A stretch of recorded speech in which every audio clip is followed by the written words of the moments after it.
नमस्ते मित्रहरू। आजको यो छोटो भिडियोमा मैले पिएचडी गर्न चाहनुहुने सम्पूर्ण व्यक्तिहरूको लागि संक्षिप्त जानकारी लिएर आएको छु। पिएचडी गर्न चाहने सम्पूर्ण व्यक्तिहरू जसले आफूलाई पिएचडी गर्नको लागि उत्सुक हुनुहुन्छ र तयारी गर्दै हुनुहुन्छ, उहाँहरूको लागि यो जानकारी मैले सेयर गर्दैछु। सबैभन्दा पहिला तपाईँहरूले पिएचडी गर्ने विषयको बारेमा आफूलाई विस्तृत जानकारी हुनु आवश्यक छ। अर्थात् त्यो कुन विषयमा गर्ने र त्यसका थप स्पेसिलिटिज अथवा सब स्पेसिलिटिजहरूको बारेमा पनि जानकारी हुनु आवश्यकता छ। जस्तो कि तपाईँले म्यानेजमेन्टमा पिएचडी गर्दै हुनुहुन्छ भने म्यानेजमेन्ट त एउटा एकदमै विस्तृत विषय भयो। यो विषयभित्र पनि तपाईँले जस्तो कि human resource management, strategic management, operations management अथवा प्रोजेक्ट म्यानेजमेन्ट अथवा यसको फाइनान्सियल म्यानेजमेन्ट अथवा अरू कुनै विषयमा पनि तपाईँले पिएचडी गर्न सक्नुहुन्छ। यो विषयमा तपाईँहरू पूर्ण रूपमा ज्ञान हुनुपर्छ तपाईँहरूलाई। अनि दोस्रो कुरा, त्यो भित्र पनि तपाईँहरूले पिएचडी गर्न खोजेको विषय के हो? जस्तो मानौँ कि तपाईँले यदि अपरेसन्स म्यानेजमेन्टमा पिएचडी गर्दै हुनुहुन्छ भने कुन क्षेत्रको अपरेसन्स म्यानेजमेन्ट, अनि त्यसको भित्र पनि तपाईँले कुन विषयलाई गौण रूपमा अध्ययन गर्न चाहनुहुन्छ त्यसको बारेमा पनि तपाईँले जानकारी राख्नु आवश्यकता हुन्छ। र यसैको आधारमा तपाईँले आफ्नो एउटा रिसर्च प्रपोजल अथवा रिसर्च आउटलाइन बनाउनुपर्छ भन्ने मेरो मान्यता छ। त्यही रिसर्च आउटलाइनको आधारमा तपाईँले थप त्यसको रिसर्च मेथोडोलोजीहरू, त्यसपछि अनि रिसर्च को लागि चाहिने अरू जुन पूर्वाधार हुन्छ त्यसको बारेमा पनि जानकारी राख्नु आवश्यक छ। रिसर्च गर्ने भन्ने बित्तिकै रिसर्च तपाईँहरूले मेथोडोलोजीको बारेमा पहिल्यै पढिसकेको हुनुपर्छ। यदि पढ्नुभएको छैन भने तपाईँले फेरि पनि कुनै पुस्तक अथवा कुनै भिडियो अथवा कुनै न कुनै रूपमा ज्ञान लिनु आवश्यकता छ। तपाईँले आफूले गर्ने रिसर्चको मेथड्सको बारेमा पनि मोटामोटी जानकारी हुनु आवश्यकता छ। अनि त्यस्तै गरी तपाईँहरूले अर्को थप जानकारी गर्नुपर्ने कुरा के हो भने कुन कुन विश्वविद्यालयमा तपाईँले खोजेको पिएचडीको पढाइ हुन्छ, त्यो विश्वविद्यालय अथवा कुनै पनि शैक्षिक संस्थामा त्यो विभाग छ कि छैन त्यो पनि जान्नु आवश्यक हुन्छ। सबै विश्वविद्यालयमा सबै विषयमा पिएचडीका विद्यार्थीहरू इनरोल हुन्छन् अथवा भर्ना गरिन्छन् भन्ने छैन।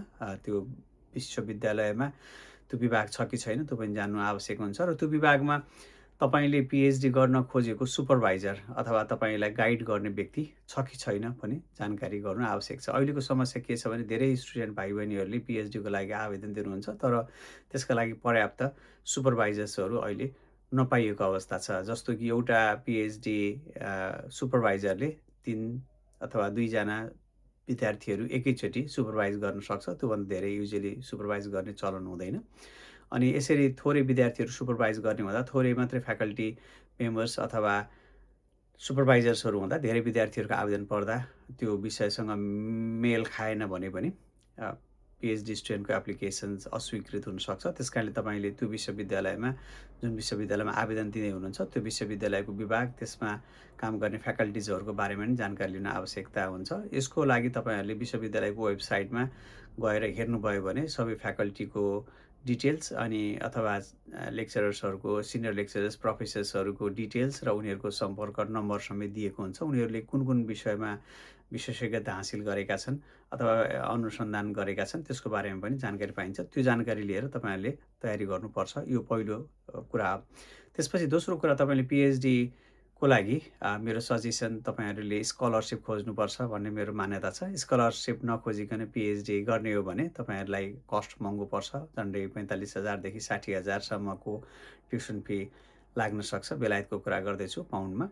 अनि यति धेरै ट्युसन फी तिरेर अनि फेरि त्यसमाथि लिभिङ कस्ट पनि लाग्छ। यो सबै खर्च गरेर पिएचडी गरिसकेपछि त्यसको उपलब्धि के हो, त्यसको जुन बेनिफिट्स हुन्छ अथवा गेन के हुन्छ, नामको अगाडि डाक्टर लेख्न मात्रै हो कि अरू तपाईँले थप आर्थिक आर्जन गर्नको लागि अथवा करियर प्रोग्रेसनको लागि कतिको मद्दत हुन्छ त्यो पनि बुझ्नु आवश्यक छ।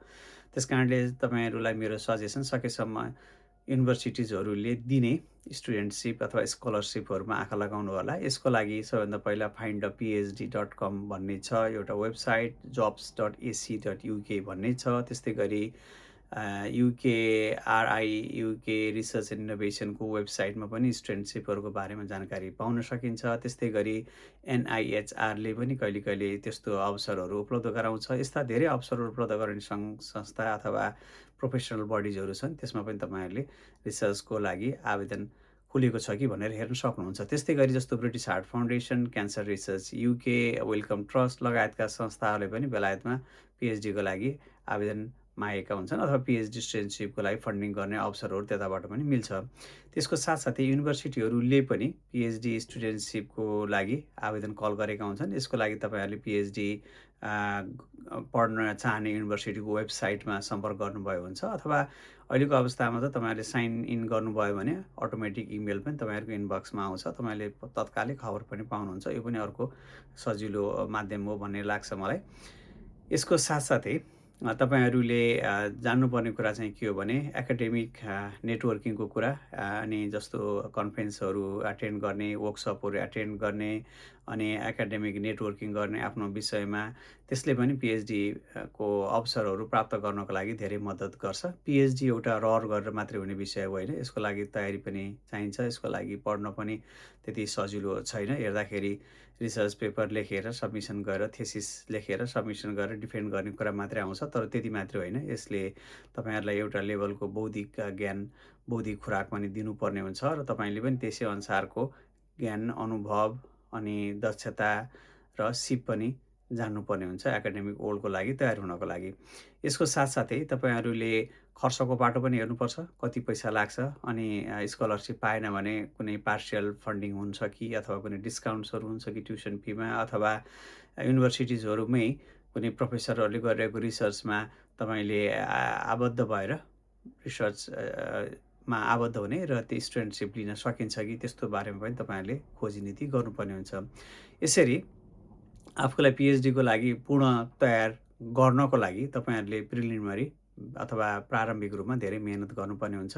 धेरै विद्यार्थी भाइ बहिनीहरूले PhD गरेर के गर्नु पर्ला, अथवा मेरो यो विषयमा PhD गर्न खोजिरहेको छु, सुझाव दिनुहोस् न भनेर भन्नुहुन्छ। त्यसको लागि सबैभन्दा पहिला तपाईँहरू नै तयारी हुनुपर्छ। तपाईँहरू तयार भइसकेपछि तपाईँहरूले नै रिसर्च गर्नुपर्छ, तपाईँहरूले नै खोजी गर्नुपर्छ कहाँ कहाँ PhD खुलेको छ, कस्तो कस्तो PhDहरू खुलेको छ भन्ने जानकारी तपाईँहरूसँग नै हुनुपर्छ भन्ने मेरो मान्यता छ। अहिले इन्टरनेटको माध्यमबाट अनि त्यस्तै गरी अरू विभिन्न माध्यमहरूबाट तपाईँले यस्ता जानकारीहरू लिन सक्नुहुन्छ र तपाईँहरूले लिइसकेपछि आफैले त्यसको लागि तयारी हुनुपर्छ भन्ने मेरो मान्यता हो। यसको साथसाथै यो PhD गर्नको लागि सबैभन्दा महत्त्वपूर्ण कुरा भनेको रिसर्च प्रपोजल हो। त्यो प्रपोजल लेख्ने कतिपय युनिभर्सिटीको आफ्नै फर्मेट हुन्छ, तर एउटा इन जेनरल गाइडेन्स हुन्छ, सबैजसो युनिभर्सिटीहरूले फलो गर्ने उस्तै उस्तै किसिमको गाइडेन्स हुन्छ। जस्तो क्लिनिकल र नन क्लिनिकल विषयहरूमा विभिन्न किसिमका रिसर्च मेथड्सहरूमा विभिन्न किसिमका थप कुराहरू चाहिने हुनसक्छ, तर रिसर्च गर्ने मेथड्स भनेको सबैको लागि चाहिने नै हो। यो विषयमा तपाईँहरू क्लियर हुनुपर्छ र रिसर्च प्रपोजल कसरी लेख्ने भन्ने बारेमा तपाईँहरू पूर्ण रूपमा ज्ञान भएको हुनुपर्छ तपाईँहरूलाई। यसको साथसाथै अनि रिसर्च प्रपोजल लेखिसकेपछि साथीभाइहरूसँग कन्सल्ट गर्ने, आफ्नो प्रोफेसरहरूसँग कन्सल्ट गर्ने, सुपरभाइजरसँग कन्सल्ट गर्ने, त्यसको फिडब्याक लिने, र अनि कहिले हामीले रिसर्च प्रपोजल तयार गरिसकेपछि आवेदन मागेको ठाउँमा आवेदन दिन्छौँ भने कहिले कहिले आवेदन मागेकै अनुसार जे जस्तो किसिमको फर्मेट तोकिएको छ त्यही फर्मेट अनुसार रिसर्च प्रपोजल तयार गरेर आवेदन दिने प्रचलन पनि हुन्छ। यो जुनसुकै तरिका भए पनि तपाईँहरूले रिसर्च प्रपोजलको एउटा मोटामोटी गाइडलाइन्स हेरेर रिसर्च प्रपोजल चाहिँ तयार गर्नुपर्ने हुन्छ। यो नभइकन तपाईँहरू PhDको लागि तयार भएको मान्न सकिँदैन। यो एउटा एकदमै महत्त्वपूर्ण कुरा हो। अनि यसको साथसाथै तपाईँहरूले बुझ्नुपर्ने कुरा के हो भने PhDको लागि फन्डिङका थुप्रै अवसरहरू हुँदाहुँदै पनि विद्यार्थी भाइ बहिनीहरूले पाउन सक्दैनन् सबैले, किनभने यो एकदमै कम्पिटिटिभ हुन्छ र जहाँ स्कलरसिप हुन्छ त्यहाँ असाध्यै कम्पिटिसन हुन्छ, अनि जहाँ कम्पिटिसन हुन्छ त्यहाँ तपाईँहरूले बढी मेहनत गर्नुपर्ने हुन्छ र तपाईँहरू एक्स्ट्रा भर्सन पनि हुनुपर्छ, अथवा तपाईँहरू अलिकति अनुभवी अथवा रिसर्च तपाईँहरूको राम्रो प्रपोजल भएको अथवा तपाईँहरू रिसर्च गर्न कन्फिडेन्स भएको हुनुपर्छ। यसै गरी तपाईँहरूले इन्टरभ्यू फेस गर्नुपर्ने हुन्छ। अनि इन्टरभ्यू फेस गर्दाखेरि पनि तपाईँहरूलाई जुन लेभलको कन्फिडेन्स चाहिन्छ त्यो लेभलको कन्फिडेन्स तपाईँहरूलाई भएन भने पनि तपाईँहरूले सफलता प्राप्त गर्न सक्नुहुन्न युनिभर्सिटीमा एडमिसन गर्नको लागि। गएको वर्ष सन् 2025को एप्रिलदेखि 26को मार्चसम्म नेपालबाट 26 जना विद्यार्थी भाइ बहिनीहरूले पिएचडीको लागि भिसा लिनुभएको छ। एकदमै थोरै सङ्ख्या हो यो। हुन त यहाँ बसेर पिएचडी गर्न यो देशमा मात्रै होइन अरू देशमा पनि थुप्रै अवसरहरू छन्। मेरो सजेसन तपाईँले पिएचडीको लागि तयारी गर्दै गर्दा बेलायत बाहेक अस्ट्रेलिया अनि क्यानाडा, अमेरिका, जापान, स्क्यान्डिनेभियन कन्ट्रिजहरू लगायतका युरोपियन कन्ट्रिजहरूमा पनि हेर्नु होला। त्यहाँ पनि थुप्रै पिएचडीका अवसरहरू खुलेका हुन्छन्। अनि त्यही पिएचडीको एप्लिकेसन तपाईँहरूले जुन एकदमै दह्रो लेख्नु भएको छ अथवा लेख्नुहुन्छ त्यसैलाई नै सेल गर्न सक्ने तपाईँहरूको एउटा कन्फिडेन्स पनि बिल्डअप गर्नुपर्छ। किनभने इन्टरनेसनल स्टुडेन्टहरूको लागि यो एकदमै इम्पोर्टेन्ट हो। किनभने इन्टरनेसनल स्टुडेन्टहरूको लागि यो एकदमै प्रतिस्पर्धी छ। मैले आज यति नै जानकारी गराएँ। तपाईँहरूको कुनै स्पेसिफिक क्वेसन छ भने लेख्नु होला। तपाईँहरूको प्रश्नको म जवाफ दिने नै छु। आजलाई मैले यो भिडियो यहीँ टुङ्गाएँ। तपाईँहरूको सबै जो पिएचडी गर्न चाहनुहुन्छ तपाईँहरूलाई बेस्ट विसेस। मेरो युट्युब च्यानल बच्चु कैलाश कैनी हेर्नुभएकोमा तपाईँहरूलाई धेरै धेरै बधाई, शुभकामना र सब्सक्राइब गर्नुभएको छैन भने पनि सब्सक्राइब गर्नुहोला र लाइक पनि थिच्नुहोला र सेयर पनि गर्न नभुल्नुहोला। धन्यवाद मित्र।